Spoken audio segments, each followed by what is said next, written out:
Hi viewers, welcome to this channel. So ఇందులో ఏంటంటే చాలామంది వచ్చేసరికి చాలా రోజుల నుంచి భయపడతా ఉన్నారు. ఎందుకంటే ఇప్పుడు వచ్చేసరికి ఇంజనీరింగు చేరాలని చెప్పేసి జాయిన్ అవ్వాలని చెప్పేసి అందరూ కూడా ఈ కౌన్సిలింగుల ద్వారా ఈ రియంబర్స్మెంట్ వచ్చేదానికి, లేకపోతే ఇప్పుడు ఏదైనా మేనేజ్మెంట్ సీట్ కనుక రానట్టయితే మేనేజ్మెంట్ ద్వారా జాయిన్ అవ్వడానికి చూస్తూ ఉంటారు. అయితే ఇటీవల వచ్చేసరికి ఏంటంటే వీళ్ళకు ఒక భయం పట్టుకుంది. ఏంటంటే ఇప్పుడు ప్రతి సంవత్సరం పెంచుకుంటా పోతూ ఉంటారు కదా. మరి ఈ సంవత్సరం కూడా పెంచుతారని చెప్పేసి ఒక ఇన్ఫర్మేషన్ అయితే ఫస్ట్లో వచ్చింది. ఇప్పుడు దానికి సంబంధించిన ఒక గుడ్ న్యూస్ అనమాట. అదేంటో చెప్తాను. ముందుగా అయితే ఇంతవరకు ఈ ఛానల్ సబ్స్క్రైబ్ చేసుకున్న వాళ్ళు సబ్స్క్రైబ్ చేసుకుని వీడియో లైక్ చేయండి, షేర్ చేయండి. మీకు ఏమైనా డౌట్స్ ఉంటే కాల్ మీ ఫర్దర్ కాల్ చేయండి.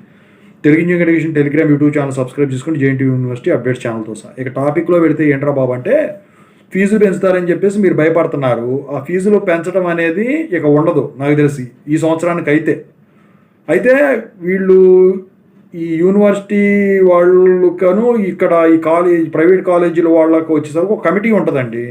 ఆ కమిటీ వాళ్ళు వచ్చేసరికి ఏదన్నా కావాలన్నా ఒప్పుకోలేదనుకోండి, ఫీజులు పెంచడం అనేది ఫీజులు నియంత్రణ కమిటీ ఉంటుంది కదా, వాళ్ళు ఒప్పుకోలేదనుకోండి, అప్పుడు వాళ్ళు కోర్టుకి వెళ్తారు. కోర్టుకి వెళ్తే ఏమవుతుందంటే కోర్టు డిసైడ్ చేస్తున్నారు. అయితే కోర్టు వాళ్ళు ఏమంటారు, ఫీజులు పెంచే దానికి మమ్మల్ని అడిగే దానికి ఉండదని చెప్పేసి చెప్తారు కొన్ని సందర్భాల్లో అక్కడున్న దాన్ని బట్టి. అయితే అట్లాంటి పరిస్థితుల్లో ఏంటంటే ఇక ఈ ఫీజులు ఏదైతే ఉంటాయి కౌన్సిలింగ్ దాటిపోయిందనుకోండి, ఫీజు స్ట్రక్చర్ యాజ్ యూజువల్ ఉండిపోతుంది. ఎందుకంటే కౌన్సిలింగ్ ముందే దాని గురించి చెప్పేయాలి, వెబ్సైట్లో పెట్టేసేయాలి ఫీజు స్ట్రక్చర్ మొత్తం కూడా.